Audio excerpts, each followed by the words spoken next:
4, 3, 2, 1. Hi, my name is Bree Turner. Hi, I'm Ziv Zellars. I'm Bree Turner. And hi, I'm Isabelle Szymczak. And today we will be interviewing some old former teachers from Shortridge, Miss Kinsey and Mr. Hoffmann. Mr. Al Hoffmann currently teaches English language and literature at TOK at Braxham Hall, Asia in South Korea, and is a former Shortridge teacher. He received a teaching degree from IUPUI and is a Lilly Teacher Creative Grant recipient. He enjoys eating tacos. Miss Kinsey is living and teaching on Jeju Island in South Korea. The students she taught at Shortridge are currently juniors and seniors. She spends her time doing various creative endeavors, practicing yoga, and rescuing the occasional dog. She continues to fuel her hot sauce addiction by importing Valentina by the case.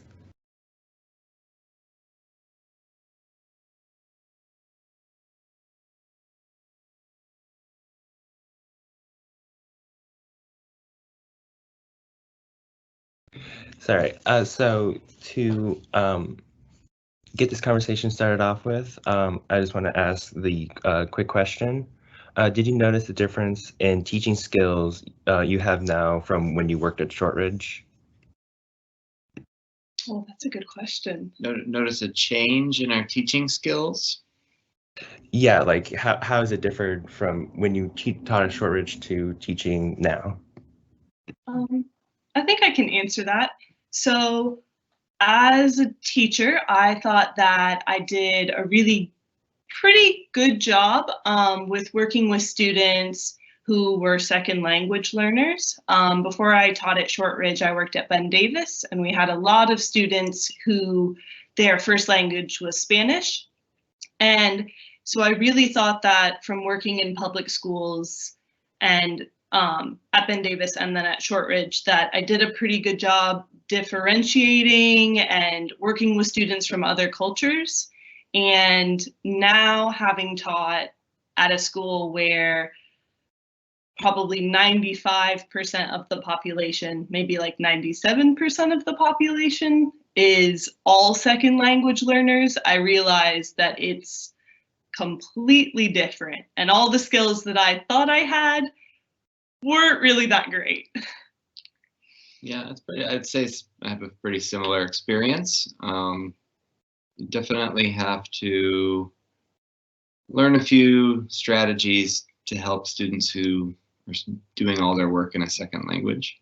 But I find that, like most strategies to help students with those different experiences, they usually work for most students, even if you're not speaking in a second language. It's helpful for native speakers too. So one thing that's similar though is that we're teaching in an IB school, so that was an easy transition for us as educators to move from one school to another because the standards are exactly the same even though we're on the other side of the world.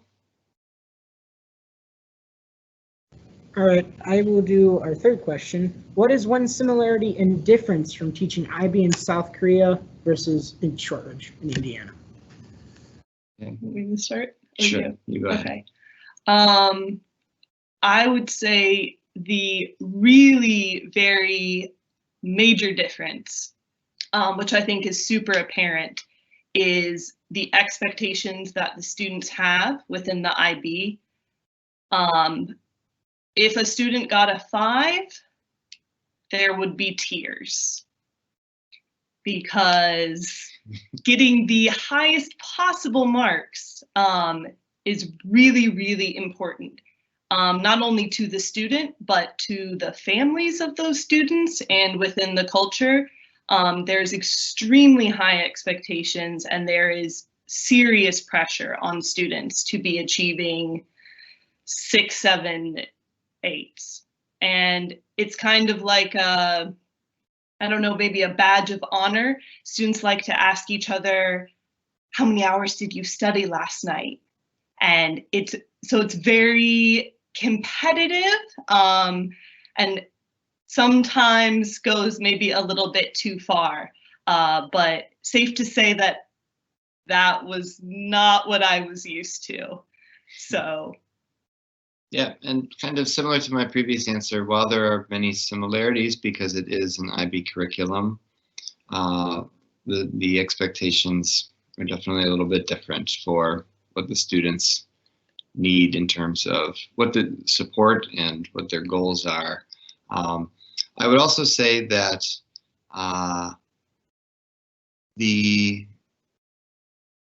what did I talk about earlier? I had something, I've totally lost it. I don't know. There are many differences with, oh yes, cultural background, right? So the kinds of things that I might take for granted as an English teacher that I'm used to my students just recognizing or understanding, our students don't have any cultural reference for often.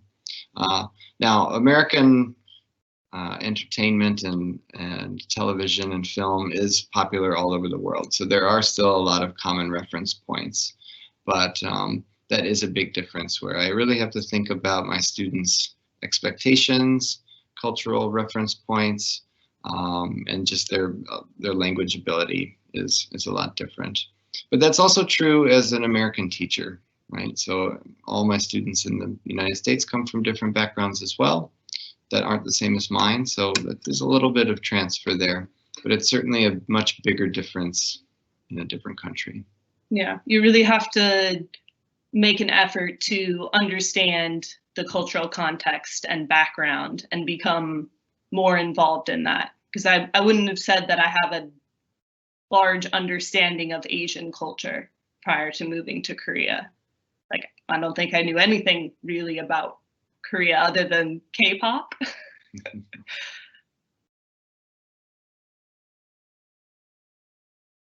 I'll be doing your fourth question, which is, can you tell us your experience with this pandemic in South Korea? Sure, I'll start this one. So it's been very interesting being an American citizen living in a different country in this strange time. It's hard for us to really comprehend what it's been like for you all, but I can safely say, and I think we would both agree, that we're really lucky to be where we are. Korea has been a country that has managed the crisis better than most countries in the entire world. So while we have had to make some sacrifices, it has been relatively normal compared to a lot of places, and we feel very safe. And we know that if we were going to get sick, or if we got sick, that we would have very affordable health care, excellent high quality. We know that there would be government support with things like food and making sure that we have a safe place to quarantine if we needed to do something like that.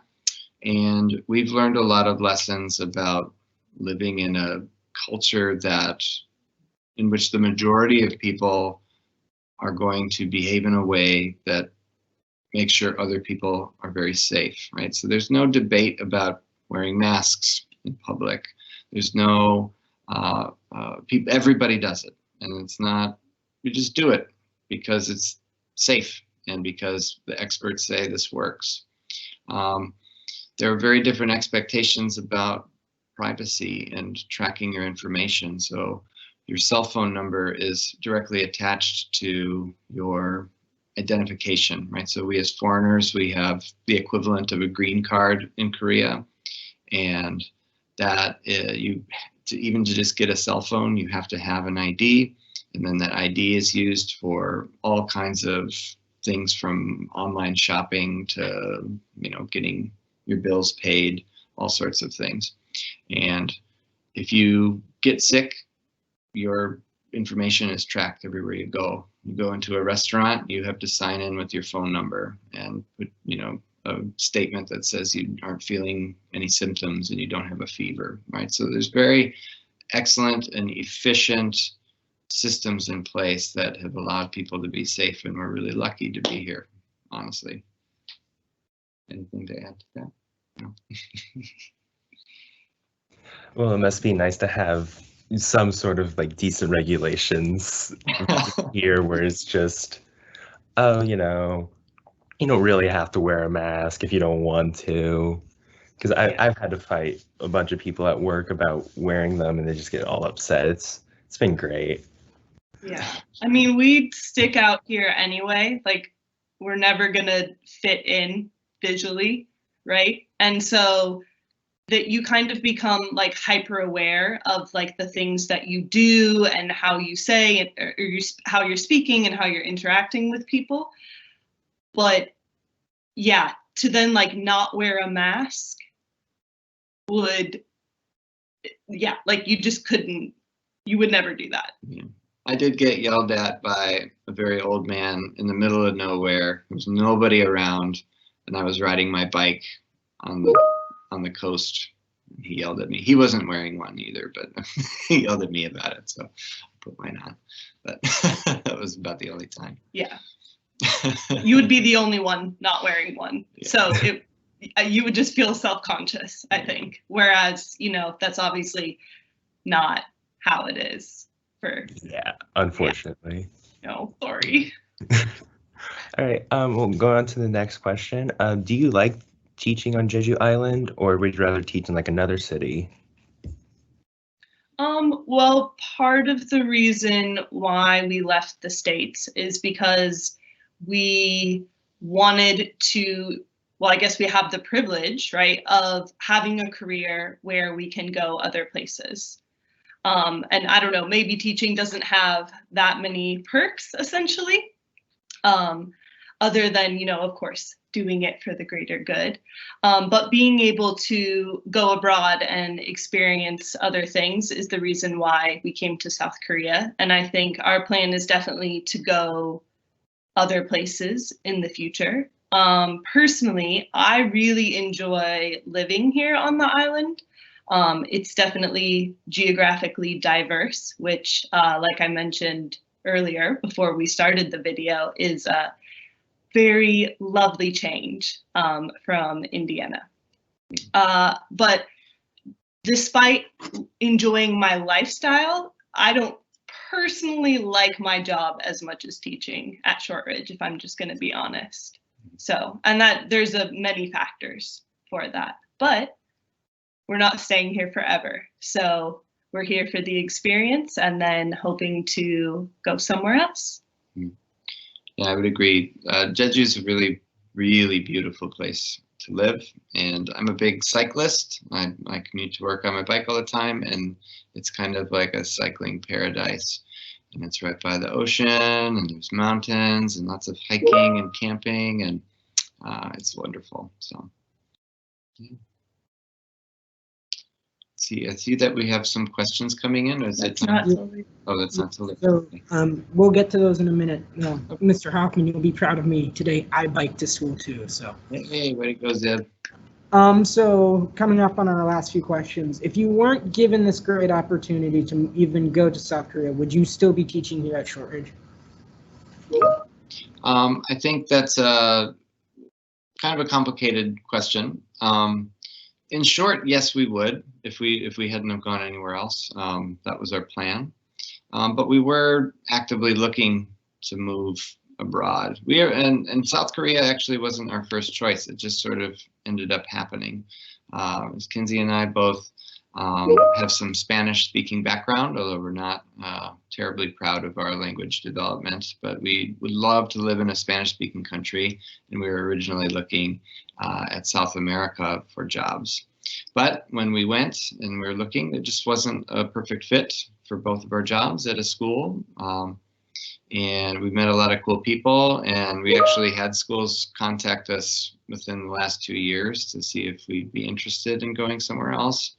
But we ended up having to be open-minded, and we'd never even heard of Jeju when we got contacted by the school. We were exhausted after a really brutal 2 days of interviewing and driving through blizzards to get there for after school on a Thursday night, and almost didn't do the interview because we were so tired. And then yeah, I told Mr. Hoffmann that we should lie to them and say that we already got a different job because I didn't want to interview them.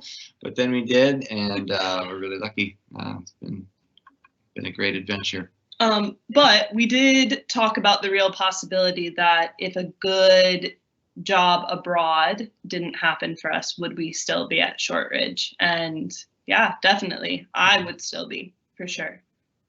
We just really didn't want to live in America anymore. You know, being there for 28 years, I was ready to go out and see what else was out there.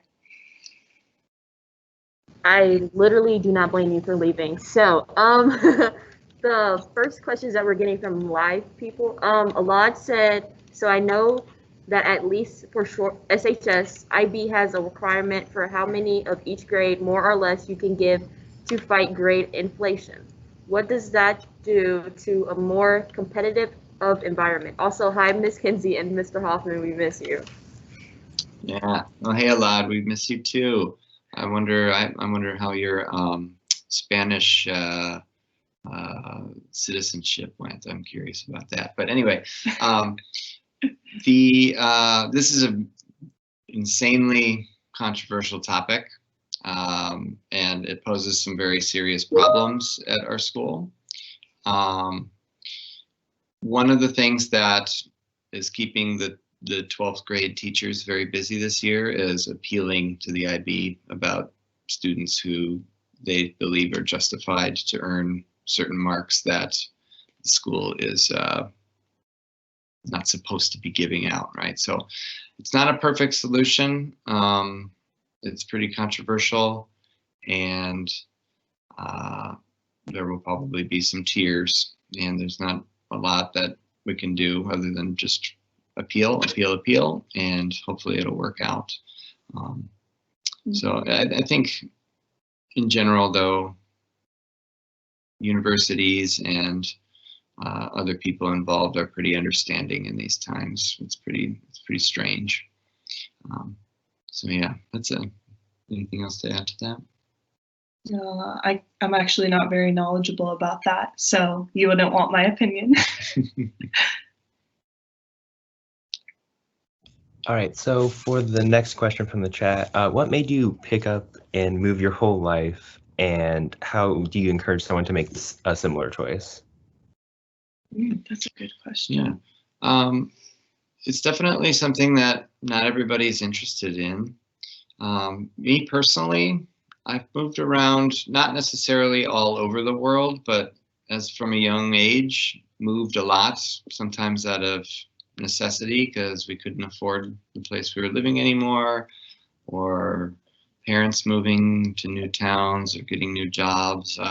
And then as a student in university, I moved around quite a bit.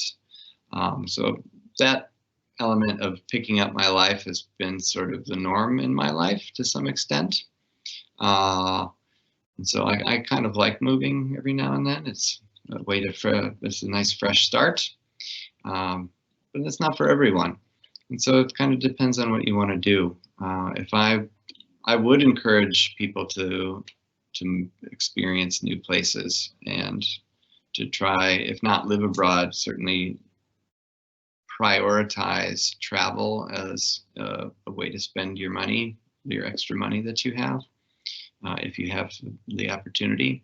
To make certain sacrifices in your life to make that a possibility for yourself if you can, because there's a whole world out there, and if you're don't experience a lot outside of your comfort zone, you don't grow as much as a person. Yeah. So it's worth it. How to encourage people to do that? It definitely helps if you're around like-minded people. Or if you have a significant other or partner that also has that type of goal. Certainly can be done by an individual, but you need help. And it takes a lot of effort to get all of your things together in every sense of the way, and make that change. So I think it definitely starts with having a desire to do that, because it does take a lot of effort, but it's certainly worth it. And a lot of your teachers at Shortridge, who are our friends and colleagues, have taught abroad and lived abroad before we did, and so we had a lot of fun meetings with our friends to give us advice. Yeah, I don't think actually I personally would have done it. I was planning on just moving states, but I had a lot of support from Mr. Hoffmann and Miss Lardy and Mr. O'Day, and they really helped me navigate, okay, so I want to teach abroad, now what, right? It's like a self-help book. So having people there to help you and guide you and give you resources is really helpful. If you want to do something, find people who are doing it or have done it before and talk to them. Yeah. Okay, Zip's fixing my computer, but for now, I will be saying the next question. Somebody asked, did you experience cultural shock? And also, how does it feel to be considered as a minority group? Yeah, I'll answer this one. I was kind of thinking about that earlier. There are certain things that were difficult to navigate at first. We actually, because we live in a community where there are a bunch of international schools that are all English speaking, we do kind of live in a little bit of an insulated bubble of kind of being lazy English speakers, quite frankly. And so that has been a lot simpler to navigate. Korea does have very good support for foreigners, especially English speaking foreigners. So, and we have a really good HR staff at our school that's extremely supportive for helping out with any kind of issues with translation, those kinds of things. You know, I think a lot of people who come to Korea might be a little weirded out by the food if they're not used to this sort of thing. Koreans eat all kinds of stuff that would certainly shock a lot of my former students at Shortridge. I know that. But I like that kind of stuff. I like to try weird things. I would say the second question is very interesting, and I think speaking as a white guy, right, straight white guy, I've had sort of the winning lottery ticket of an easy life in terms of my demographics in the United States. And this is the first time in my life I've lived in a place where everybody stares at me wherever I go. And it's a weird experience. I've gotten used to it, and it's definitely different than I think a lot of minorities in the US and other places where I don't feel threatened by people. It's more of just like curiosity of like, what's this guy doing here? It seems out of place, right? So, but it's weird. It's interesting, and it's definitely given me a lot more awareness of my own privilege and an appreciation for things that I just wasn't able to even comprehend before becoming a minority in a community. Yeah, I would say that I'm not sure that like the phrase culture shock really kind of embodies my experience. It's more like culture fatigue, because all of the things that you try to do when you move somewhere where, especially because the Korean language is not very relatable to English, everything is just very exhausting. You know, you go to turn on your air conditioner. What button do you press?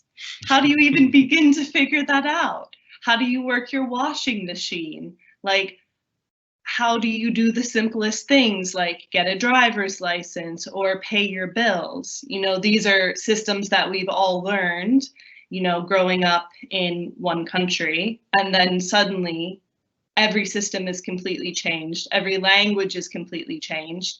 I can't just call someone on the phone to ask them, hey, are you open today? Or how does this work? Because they're not going to understand me. So there's just a level of like, wow, there's just so much newness that you have to kind of overcome. That's a little bit of a cheesy word. Then you get used to it. Yeah, and then you just figure stuff out and it gets so much better. But at first it's like, it's just really a lot. And you can learn to read Hangul, which is the Korean alphabet, in about 15 minutes.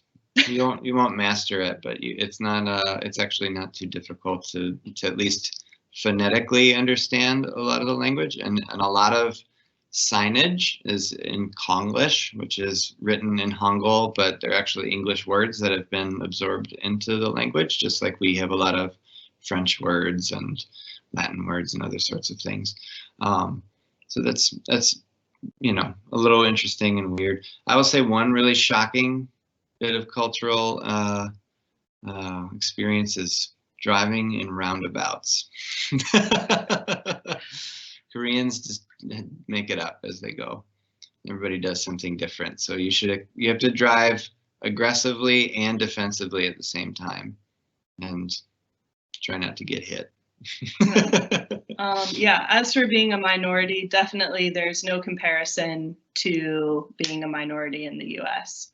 But I definitely realized how kind of hyper aware I am about things that seem really small and that I would never have to think about or would never happen to me in the US. Like, this is a very odd example, but women don't tend to wear like sleeveless shirts. It's like some type of unspoken rule. I don't know, it's very strange. And so even just something as simple as like clothing, obviously like the physical appearance is very different, but just like that, I'm like, why is shoulder so awkward? Like, I've never felt weird about that. And suddenly it's just like, oh, I have to wear a t-shirt. I don't know. That's a dumb example, but it's things like that you're just like, what? Why Kinsey is that has a thing? a lot of face piercings and tattoos are also not common at all out here. So yeah, especially where we live, having those things is like some little old ladies and old men, they like to stare a lot. So it's kind of awkward, but it's okay. Oh, and by the way, our dog's name is Denver. Well, that's one of the dogs for the person who asked. We have another one named Mochi. Yeah, Denver and Mochi, who is not here because she hides.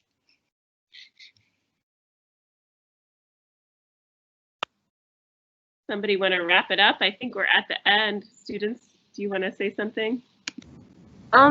Sorry, this is so late, but I had one more question. Okay, so here in America, did you guys see like the AAPI protests that were happening because a lot of Asian Americans are now being discriminated against? So my question was, did you guys see it, and were there protests there in Asia to like help, or nothing at all? I would say that I think most people are very aware of it, as far as the students are aware, but because Korea is such a homogenous society, I think it's a little bit hard to grasp the reality of the situation.